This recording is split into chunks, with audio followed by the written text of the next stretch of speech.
emakhosini ninjani ngiyavila. You know what? Kuyekuthiwe kuyahlekwa nanoma kushoniwe, right? So there's a video I want to talk about, but before I actually talk about that video, I want you to check it out, right? But before you check it out, don't forget also to subscribe, like, comment. Yeah, please check the video out.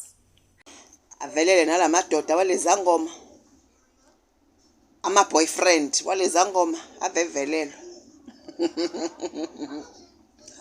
The blind leading the blind.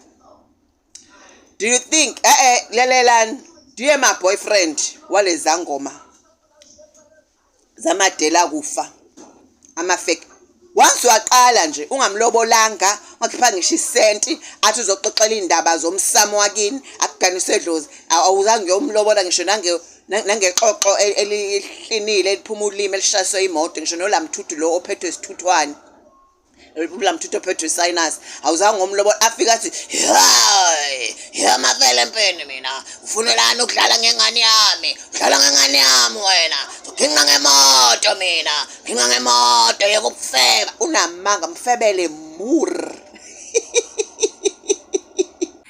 So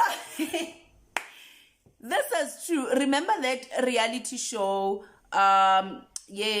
Zangoma, where that lady omhlophe lo ama-dreads wayenomsebenzi and invited the boyfriend came, but i-boyfriend is a ingagcokanga ngisho utim ingaphathanga ibhayi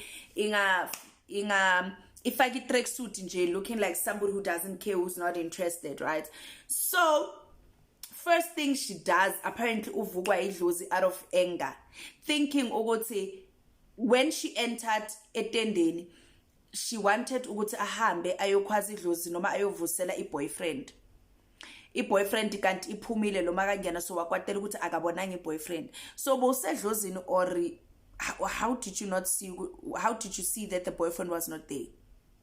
And why fanele uvusele i-boyfriend? Because lo muntu kokuqala njengoba kunomsebenzi kini akangeni nakini fanele ame ngaphandle kwegate or ngaphandle komusi. Kanti amadlozi anjani lawe eninawo guys? Maybe thina sinamadlozi are wrong, maybe yimi enginedlozi eli wrong. Like mina ngazi ukuthi umjolo awuthethwa emsamo. Like how indelelo that's very disrespectful on another level. Ukuthi wena uyokhuluma ngomjolo eDlozini, uthi iDlozi lenzeni ngomjolo wakho? Uthi iDlozi lenzeni ngomjolo wakho?